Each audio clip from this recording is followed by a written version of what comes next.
practicing today? Yeah, we went through walkthrough. We went through a film session. So he was here. Was Jrue able to do anything today with his injury? Was he testing it all yet? Yeah, he went through practice. He shot. He was able to go through everything. Tomorrow, a possibility for him, or what's the timeline look like there? Yeah, I mean, it's a possibility. We'll continue to see how he feels in the morning, how he feels at shoot around, but it's definitely a possibility. And what was he able to do today? Like, he was able to go through practice. He was able to go through his shooting routine. He was able to go through his individual workout. He was able to be with us the entire time. He's gone through a lot this year physically, it feels like. Wants to be available. Probably has had to take off a little more time than he wanted to. How have you just seen him handle this year and some of the physical challenges? Yeah. I mean, it's like you said, he's always a guy that wants to be out there. At the same time, we have to do what's best for him and what's best for the team. And it's the second time in his career that he's gone long playoff run into an Olympics, and we're fully aware of that. And I feel like he's done a great job of, when he's available, giving it everything he has, and at the same time knowing, how we can help him and make sure that he's at his best when we need him to be. And so just having that balance, I think he's done a great job of that. Jalen talked about how teams are kind of staying home and trying to take away the three-pointers around him and Jason. How do you want them to attack it when teams are so adamant about doing that? Do you want them to just keep scoring time after time? Like, what is the answer? Yeah, I think he made a great point about that, and you'll continue to see teams do different things on there. And the best thing about that is, they have to be able to attack and get the best shot possible for us.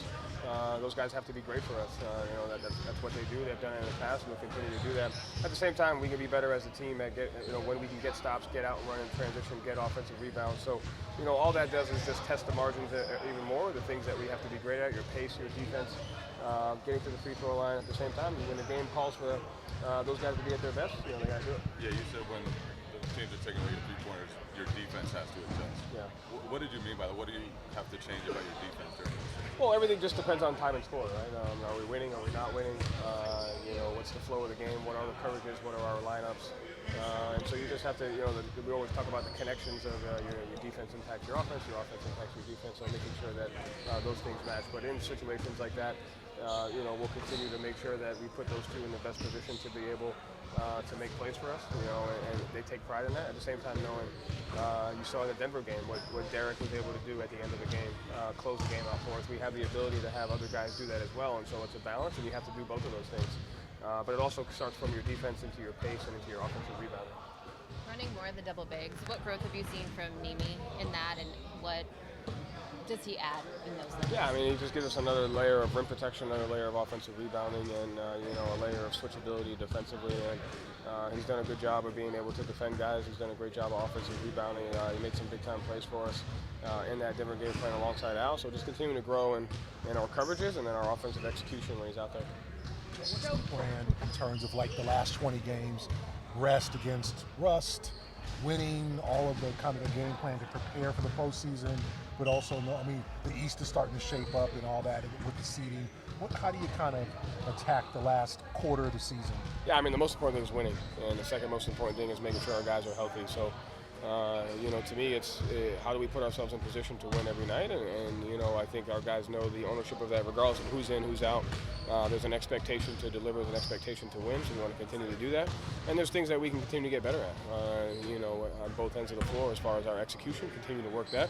At the same time, make sure our guys are, feeling good and ready to go for the future.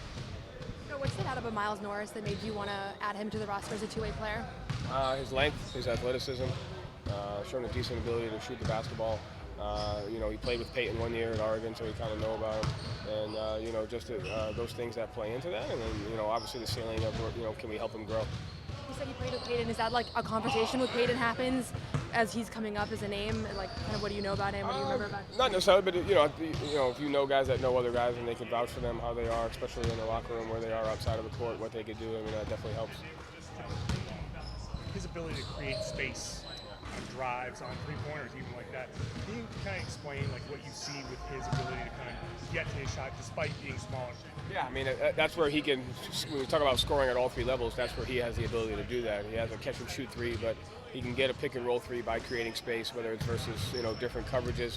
When he goes into the paint, he has the ability to knock defenders off balance to where he could, shoot his pull-up too and create layups on there. And so because of that, that's what makes him an effective three-level scorer is his ability to create, space, depending upon who's guarding him. You've like those full Jason first quarters, third quarters this year. How much does that matter for him in terms of generating rhythm, I guess momentum in a game? Most nights it feels like he's been there, but there'll be certain nights where you go Jalen for a full third or a full first. So how much does that matter? What matters is the rhythm that they're able to create regardless of what's going on around them, and that's the most important thing. Is every game is different. Every game presents different opportunities, challenges, and things that we need to do that. And so they've really gotten better at, I don't need this to go my way in order to have rhythm. I can create my own rhythm and also take what the game gives me. And so that's the most important thing. That's why we've been able to have the flexibility to do that with them, is they're not defined by, I can only do this if this happens. And so it's got to continue to get better at that, because those are the variables that, our opponents are giving us, and they've done a good job of that. So it's kind of based on opponents' rotations, what kind and how they're playing and how they're doing there, and they've both been really open to it, but they've been more open to having an understanding that they can impact the game regardless of what all the other stuff around me is. Thank you. Yep. Thanks.